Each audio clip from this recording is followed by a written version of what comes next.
Hello, everybody, and welcome to another exciting episode of the Michael and Patty Show. I'm obviously Michael. And I'm Patty. Welcome to episode 108. If you're new to the show, our little podcast here, otherwise known as MAPS, puts the real in PEI real estate. We bring you over 40 years of combined experience, thousands of transactions handled, and we do it in no self-promotion, transparency mode. With the exception of this episode, we are going to be doing some promotion for our co-host, which I think you will enjoy and find interesting. If you're not aware, we do have a new Facebook group, which, Patty, just hit 1,000 members as of yesterday. Did we? Well, that's exciting. Well, especially since we did it in 3 months, I think it was, wasn't it? Yeah, it's only been a few months, but that's awesome. And just to have that sense of community and support there, I think is going to be completely invaluable to people considering buying or selling. So if you're not familiar with the Facebook group, we also have a LinkedIn group as well. They're both called Moving to Prince Edward Island with Michael and Patty Podcast. Look for those. There are other groups. You can ignore those and just join ours. No, if you're looking for something that is more than a conversation, it is jam-packed with information. We give summaries of every single episode. You can scroll back to the beginning because we started episode 1, and we go Toolbox Tuesday. We provide a lot of information that you can equip yourself with. Again, all relevant to Prince Edward Island, moving tips, free links that are offered that you may not be aware of and having to rely on your realtor. We just share everything, and then we have also a fun Thursday. And if you do have any questions about Prince Edward Island real estate, moving to PEI, or just real estate in general, because it's basically the same thing right across North America, be sure to put it in the Facebook group, text or email, or even call us, and be happy to answer those questions. And if you like what you hear, be sure to give the podcast a follow. If you're listening to it on YouTube, you can subscribe, you can give a 5-star rating, and you can also comment on the YouTube channel as well. So let's get right into it. Recently, you've had the opportunity to be the provider and the host of a trainer that's extremely well known. We've known Doug for probably 12 or 14 years. 14 years. And Doug is in British Columbia. He's from Kelowna. Correct. And he's spending some time with Patty and other agents on the island and brokers, I believe, teaching them some of the new advanced techniques as well as the new secret handshake. Is that correct? And it's being done at your office. Yeah, so what we're doing to help better serve our clients is we have invested in our business, in ourselves, therefore in the clients that we end up servicing. So Doug's here for 6 weeks. We are doing training. The training includes everything from what to expect when you pick up the phone, how to set up your business, what does prospecting look like, what kind of services should your client expect, what does a presentation, your buyer's presentation, your listing presentation. These things are so important because they hold you accountable. What your business plan is going to be for 2026. We're jam-packed schedule with everything to do your real estate business better. So we have only done 2 weeks so far for this intense 6-week program. And yes, we do have a few agents from different brokerages all across Prince Edward Island. And I'm so impressed. I'm a little disappointed that there wasn't more because I know Doug has reached out to everybody on PEI, everybody being realtors, to see just such a small group of us taking our business seriously is a little disappointing. But then again, these are your power agents on the island. And I give them full credit. It's the end of the year. Most people, Michael, and I'm sure you know this from experience, realtors start to check out. They feel they've done their business. They want to start focusing on family and the holidays and winter. And these guys are such an amazing group that they've decided to invest in themselves and set their new year up. So we're getting tons of invaluable training. And thanks to Doug for making the long trip every week back and forth to PEI to provide that with us. Thousands of kilometers traveled just to visit Patty and her group. The biggest challenge in real estate is that the course that you take to get your license, for the most part, with few exceptions in certain states and provinces, doesn't cover a lot other than the forms and basic, very, very basic stuff. Now, I know in Ontario and BC, it gets into building structure and a whole bunch of stuff because I did take mine in Ontario at some point when I was young and foolish, and it was much more extensive than what you're seeing locally in the province of PEI. So it's up to an agent to further their experience. And for the most part, they're not doing that. As Patty just indicated, out of 500 and something agents, you've got how many in your class? There are 10, I believe, of us in the class. That is sad and pathetic, considering that could add up to so much income if they just spent a little bit of time sharpening their sword, so to speak. No, absolutely. Patty and I have been educated in Arizona, Texas, California, Florida, Ontario, Nova Scotia, New Brunswick, obviously PEI, and probably places we've forgotten about. Nevada was another one. Yeah, we've been all over. And one of the things we did notice is certain offices have really exceptional high-end training. And not only do some of these offices have this training, but some of them will even offer that training to other agents that aren't even a part of their office, just to show a sense of camaraderie, which I think is awesome because there are no secret methodologies in real estate, even though new agents a lot of times think, oh, I just discovered this secret. I can't tell anybody. There's no secrets. It's all basically comes down to hard work. So maybe you can just share with us for a couple minutes what your office at Powerhouse Realty does to educate your agents to make them some of the most productive agents on the entire island. Our association does do education. We are required a minimum of 3 credits, plus there's a mandatory credit now that we end up taking, which usually is our code of ethics. This year is FinTrack law to prevent money laundering and that. So we have our basic requirements that we do. Typically what you'll see is there's many general practitioners and they just do the basic, they hold their license. But if you want to be a specialist in your business, in your industry, you really need to seek out third-party education. And that's where what I had done many years ago when I had signed up for a program, I went through a 3-year extensive training program, which just changed my whole viewpoint on how real estate should be done.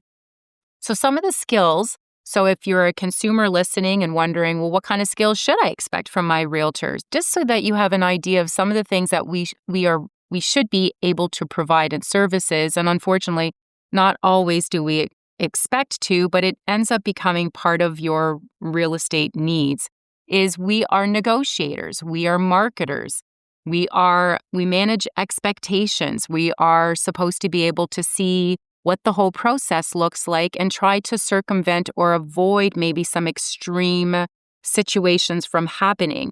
We sometimes become therapists. We have to sit there and manage sometimes very emotional transactions and situations from, a senior having to move out of their home and into maybe a assisted living arrangement. Or you've got first-time home buyers, which they're so afraid about buying this first house and making a bad mistake. And just, they really need that emotional support to walk them through, especially, and there's many that don't have that outside support circle around them. You've got first-time home sellers. There's so many different scenarios that trigger a real estate transaction to happen that your realtor should be able to fulfill a whole array of skill sets that you would end up requiring, or a toolbox.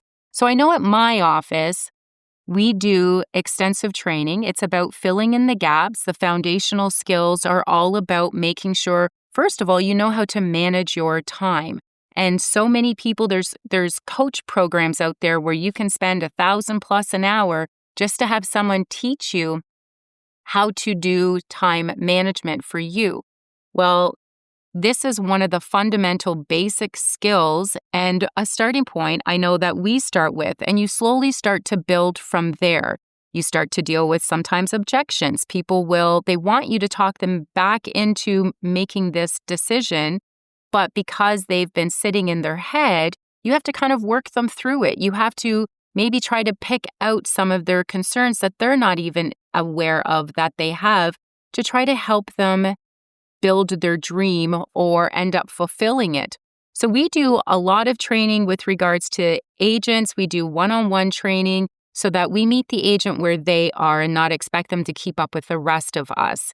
And this is really important because it better serves our clients who end up, Michael, at the end of the day, picking a powerhouse agent to look after them. So just so you know, if you're a consumer out there, what should you expect? These are the things. Ask them, what kind of extra education, what kind of certifications do they have?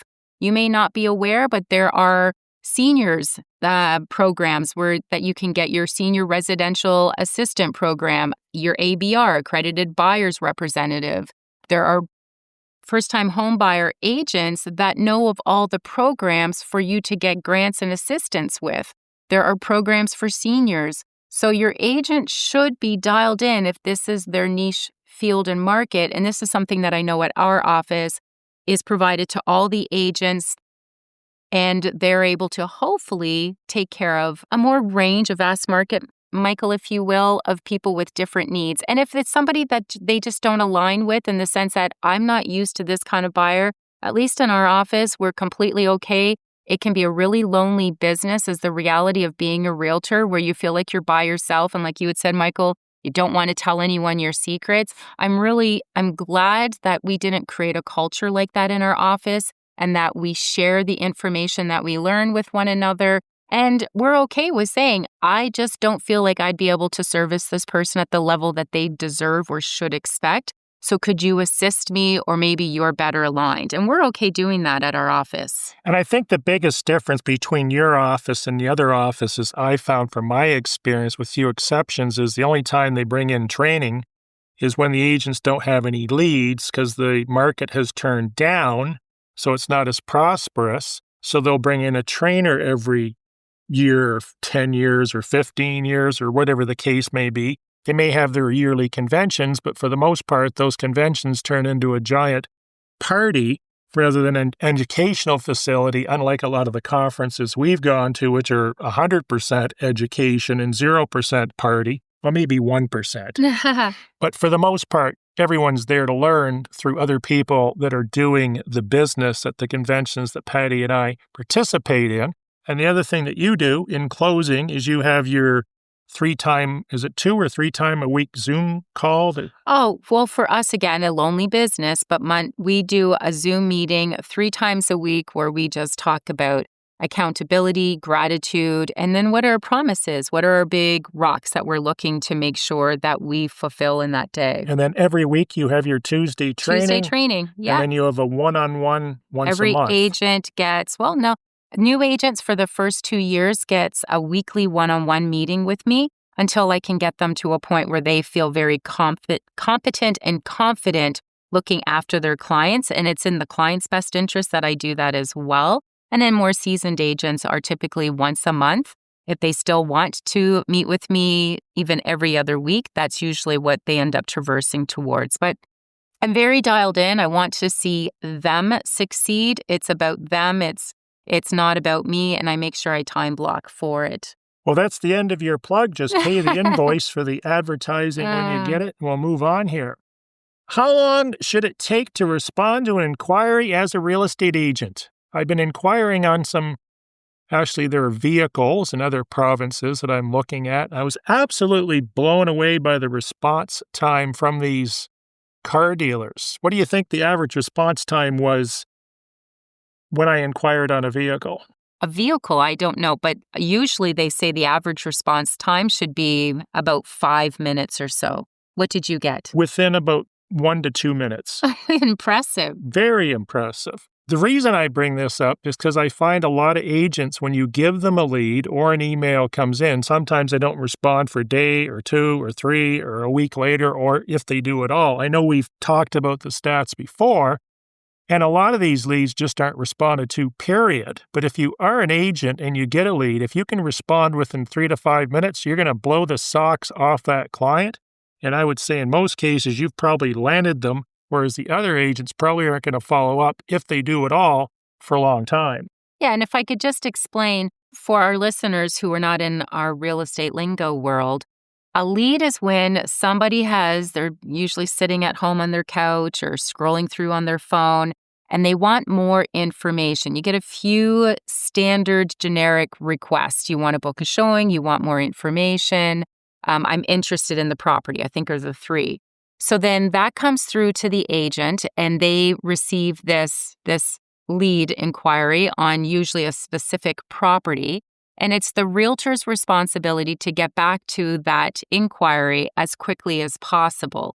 Now, sometimes when you are running a very busy business, which I know you do, Michael, you can't send off because sometimes just so that the listeners understand, they may think they're one person, but if you can get 10, 12 leads a day coming in and each one wants a full package, and a package takes about a half an hour sometimes to collect all the information, construct your message, and send it off to that individual, that's your whole day. Your whole day is sitting there watching and managing this lead traffic. So I know you've done this, and I know I do this too, Michael, where you will send it to somebody perhaps in your office or on your team that is able to get back to that, hopefully, and what our goal is, 5 minutes or less, so that lead feels serviced and like they're important to that particular realtor. And hopefully at the end of the day, they realize that maybe this realtor is right on top of their game or business. And these leads mainly come from realtor.ca, but they could come from a corporate website.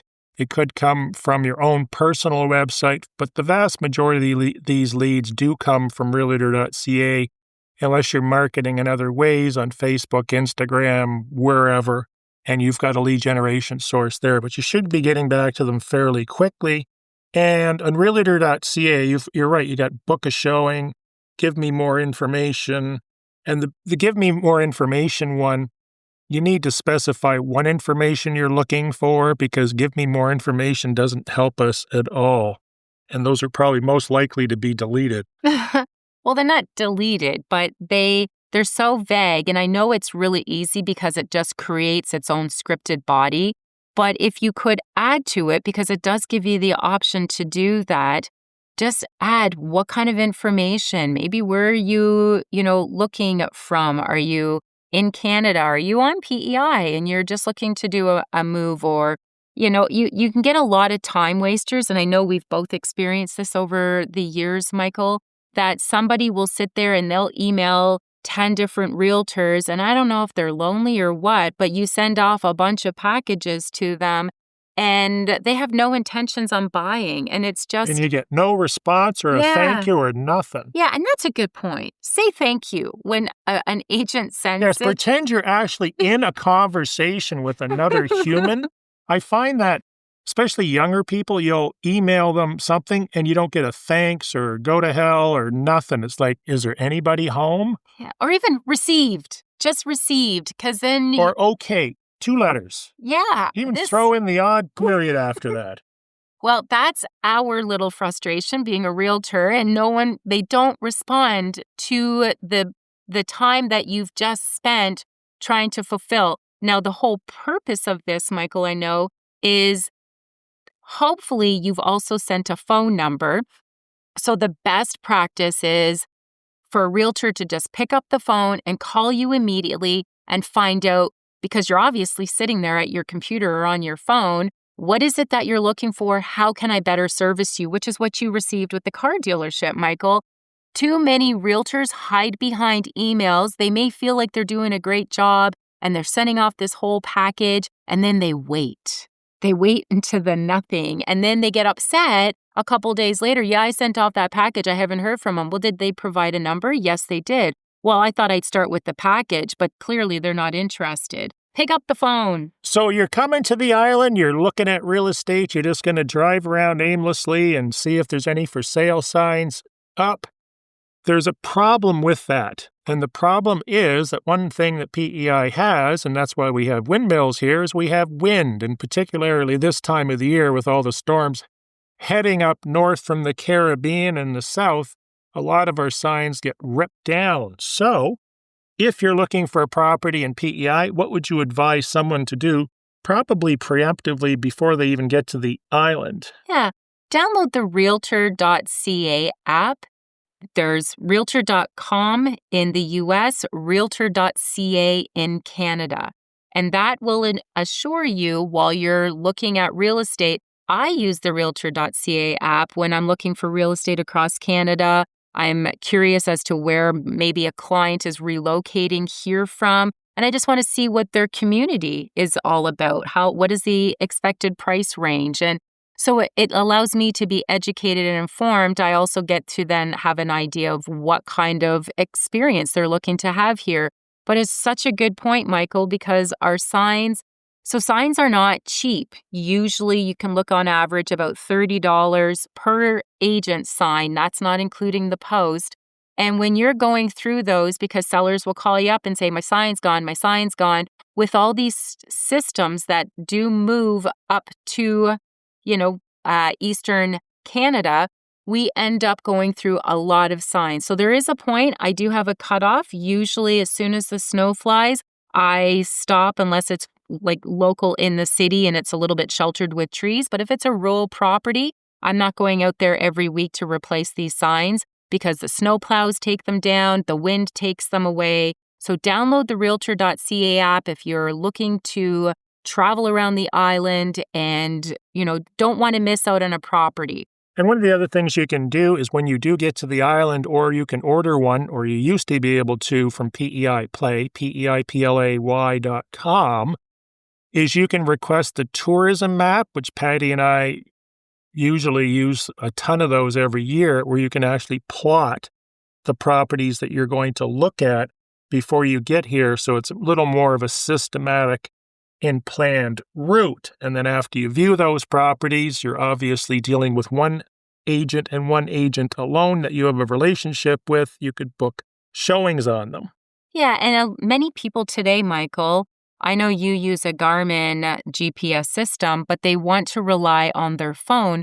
There are areas on Prince Edward Island that you're not going to get the best service. So to have a tourism PEI map on yourself while you're driving around allows you to have a backup source and be able to just reconcile, well, here's where we are, and you hopefully won't get lost. Interesting that you bring that up, because you sent me a post that was on Facebook in regards to a new report that shows gaps in cell phone coverage in Prince Edward Island and what's needed to bridge them. Keep in mind, it's next to impossible for any cell phone company to even contemplate covering every square inch on the entire island. I mean, I have 2 cell sites, one on either end of my street in Charlottetown, and I still have problems with cell phone reception, particularly in the basement, obviously. But what they did is they hired a consultant, and they said that nearly 7,000 homes on the island have no indoor cell reception from any provider. This report said about 2,200 homes, half of them in Western PEI, can't even get cell phone coverage outside. The study also noted there's no coverage on more than 2,200 kilometers of island roads, including more than 50 kilometers of main roads. Bottom line is, get yourself a Garmin GPS. I recommend no other brands. They're great. They're always up to date. They're affordable these days. That will get you from one property to the next. And Patty and I have also discussed tools where you can actually generate the GPS coordinates for any property. So if you're looking at a property that's on Wharf Road, Bridge Road, River Road, Cemetery Road, and there's 100 of them, GPS coordinates are definitive, and they'll also be able to show you approximately where the property lines are if you generate those coordinates. So this consultant recommended 23 new cell phone towers that cost $1 million each, and also ranked where those towers should go based on number of homes and roads that would be covered. So hopefully they'll do something there. I don't expect them to put up 23 towers. I think the coverage in PEI is pretty good, but absolutely, there are those areas where your cell phone is not going to help you to view a map and get around. Yeah, and you always end up dropping. I'll be driving and the call just drops on my cell phone. So you're going to expect that. I mean, the whole reason why people move to PEI is because they want a slower paced lifestyle. It's like stepping back in time 10, 15 years.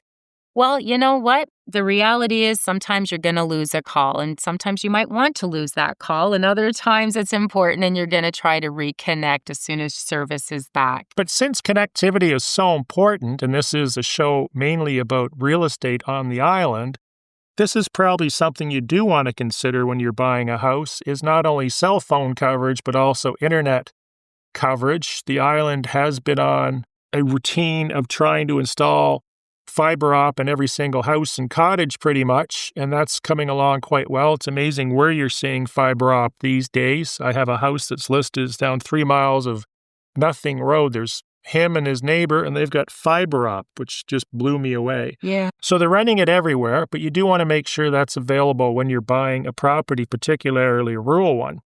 We're going to get into the stats. I meant to do this in the beginning, but we're going to do it now because I forgot and it was buried. There's just so many exciting things happening every week. But these are the housing stats for October 2025. I'll just cover quickly and then we'll pass it back to Patty because she's going to talk about listing terms. Okay. The stats, home sales unchanged, if you can believe that, which I don't, but they're saying home sales number 212 units, both this year and last year.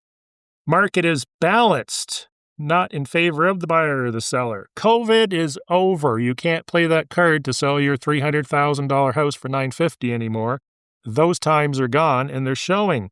New listings are up 6.8%, 312 new listings compared to 292 and 24.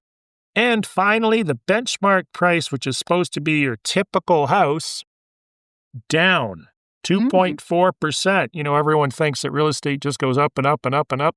That's not reality. So the benchmark price actually went down 2.4% to $366,600. That's a bad omen. Yeah. Down 2.4% from $375,600 in October of 24.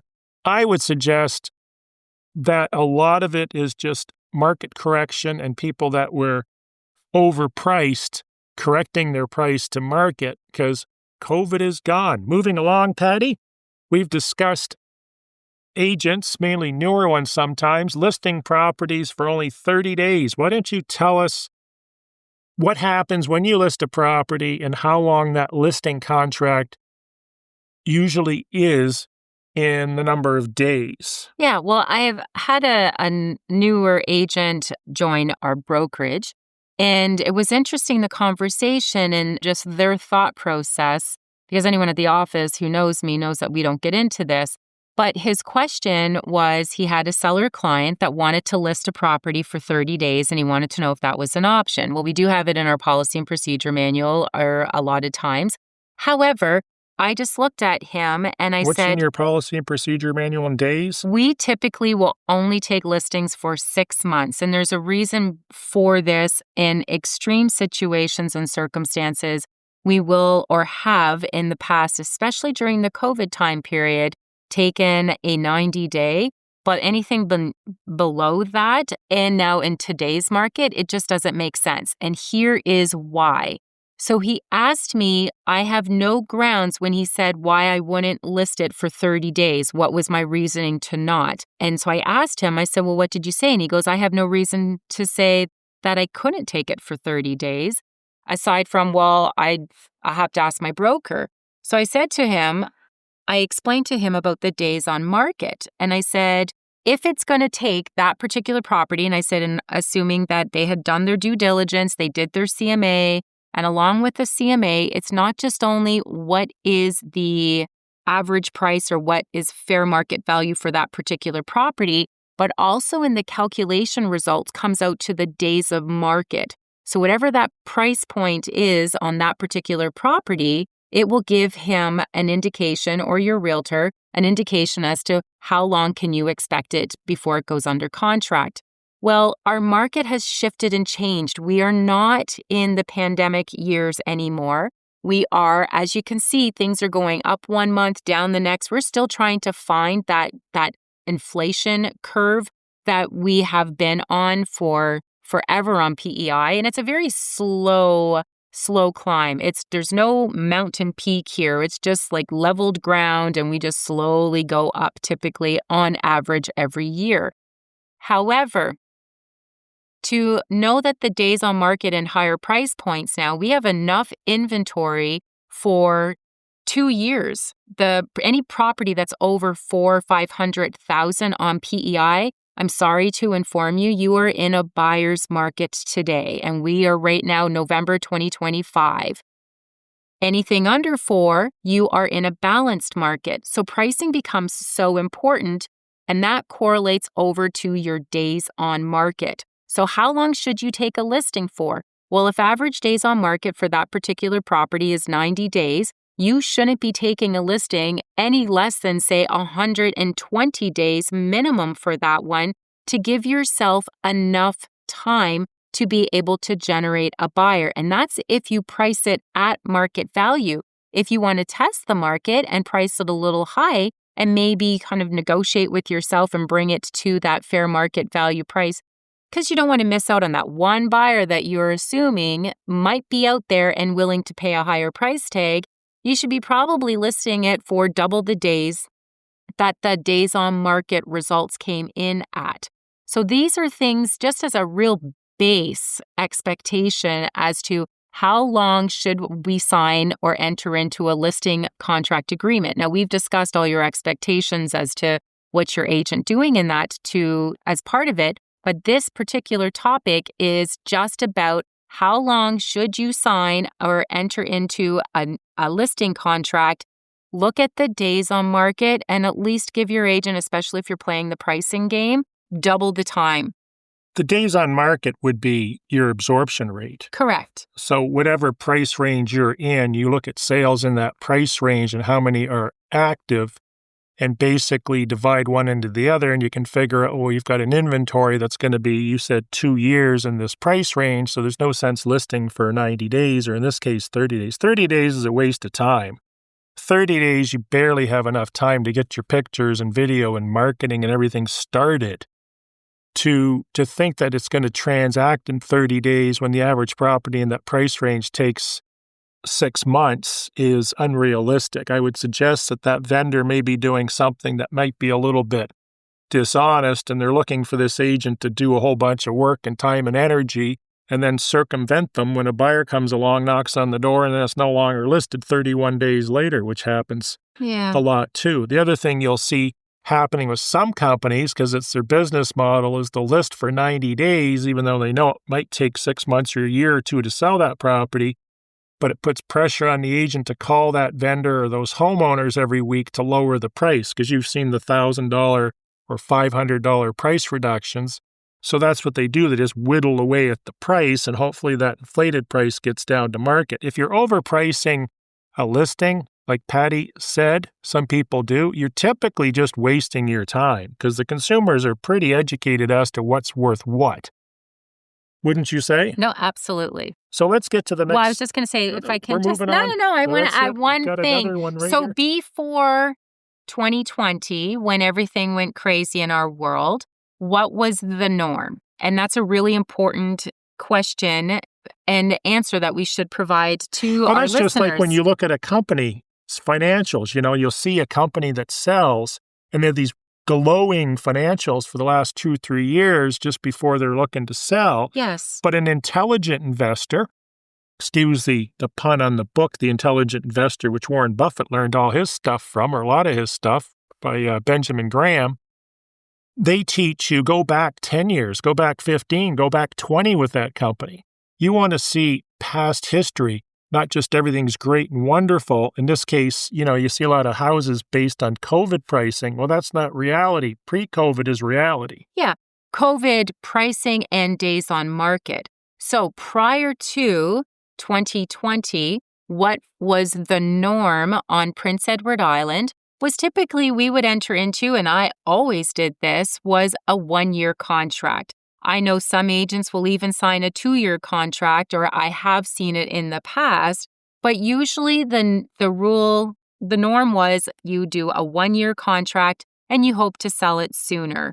And then during COVID, it ended up cutting back to 6 months. And now sellers are putting added pressure and they don't want to be committed into a long-term relationship. And they're doing 3 months, I've seen. And agents maybe perhaps don't believe in themselves, or they're just trying to maybe get their sign up for a period of time. I don't know, but you shouldn't be taking a listing for less than 6 months if you're an agent. And if you're a seller, it's only fair to give that agent an opportunity. If you're not satisfied with the services, you are allowed, or you should be able to, depending on the brokerage, able to request to release you from the listing if you don't feel you're being serviced properly. You have a couple that's looked at some houses, maybe you showed them 5 or 10, and they go back to house number 3, which they seem to have an interest in, and they book a second showing. What does that mean? Second viewing usually means they're very interested in the house and they want to go in, maybe go through the home with a fine-tooth comb, if you will, to make sure that they never missed anything, make sure it's what they imagined in their head. Because a lot of times when you go through a lot of homes, you can sometimes reconstruct a whole new house at the end of your day or a couple days. And we've covered in previous episodes how best for a buyer to set up or show a property, as well as realtors that, do listen to this. You always usually eliminate and come up with one to hopefully prevent that. But fast forward, buyers decided, you know what, I think this is the one we're really interested in, or maybe they want to bring a parent through or a family member. So they go through for a second viewing to just almost seal the deal in their mind that this is the house for them, Michael. A lot of times what they'll do, and you should know this as a home seller, is they'll measure where their couch might go, or they may envision where their TV may be placed, or if they're going to enjoy the kitchen. Or I had one that every house they had to know where the Christmas tree would be placed, because if they couldn't place the Christmas tree in an appealing area, it wasn't the house for them. So if you have a second showing, this is a good thing, because the purchaser in most cases, unless they're professional real estate investors, are becoming emotionally attached to that house. Absolutely. And you've got a pretty, hopefully, serious buyer. When you buy a property, or I should say, when you make an offer on a property, you're obligated to put a deposit down. That deposit could range from $20 to $20,000. The important thing is the contract has been bound with money. So in the case that a deal doesn't go together, we will get contacted by the purchasers or the purchaser's lawyer saying, we want our deposit back. Well, this is not something that's easily released unless we have all the paperwork in place, because those monies are in a trust account, or as they call it in the States, escrow. And we need to have documentation to release that deposit. What can you tell us about that process? So there's 2 times when a deposit is requested to be released. The first is you, as a buyer, you put in an offer on a property, and after your second viewing, of course. And so you put in your offer, and most conditions, most buyers will, especially in today's market, will have your standard clauses and conditions, which are financing, home inspection, insurance inspection, if it's a rural property, well and septic. So these things are all part of your contract agreement. So you get an opportunity you submit your offer, you end up negotiating a contract. To bind the contract, a deposit is required. So there's got to be some sort of payment of funds. So then the funds go to the listing brokerage and they hold them in trust for the buyer to be able to do their due diligence, and so that the seller can't go ahead and entertain or accept another offer, except perhaps a backup offer. So now it is still the buyer's funds. Unfortunately, sometimes, Michael, I find sellers feel that that's their money now, that somebody's already started their first payment installment on it. And that's not what those funds are for. It's just to bind the contract, to give the buyer an opportunity to see if they're able to get secure financing, if there's no big red flags or concerns for them, at their sole discretion for a buyer, given in good faith that they went ahead and they tried their best to satisfy all their conditions. They were found on a day where, sorry, we won't be able to move forward with this purchase. So now this is where, and we actually just had a brokers meeting about discussing what is the best practice. So in the clause that the seller agrees, they already consented and agreed that if in writing the buyer is not able to fulfill whichever clause it is, that the seller acknowledges and accepts that the deposit will be received in full to the buyer without interest or penalty. That's already agreed upon. So it's kind of redundant to have to sign another document aside from maybe a written email from the buyer's agent to the listing agent saying, due to an unsatisfactory home inspection, we are requesting the release of the deposit. From a legal standpoint, that should be enough. Sometimes you'll get a seller that will push back and say, no, you're not releasing it. I want to see the home inspection. I want to know, I want to see the letter refusing financing. That doesn't happen often. If the buyer's not able to buy it, they're not able to buy it. I don't know why. Unfortunately, some sellers want to sit there and make somebody's life miserable and hold them to it. There's another buyer out there. Let's move forward. So there's a secondary system and setup that's in place where we have what's called a mutual release form. Some sellers will feel it's an opportunity to hold the buyer's deposit hostage and they refuse to sign it. So as soon as you go down that rabbit trail there, now you're entering into, well, as soon as the seller says don't release it, and they basically end up lawyering up and saying, I have to speak to my lawyer. I don't want those funds going anywhere. I don't like how this is playing out. And it just delays the whole thing. Whereas really the seller has already consented when they signed the contract agreement that they knew that if this deposit may be released. Once all conditions have been removed, there are extenuating circumstances that happen which may require the contract agreement to dissolve.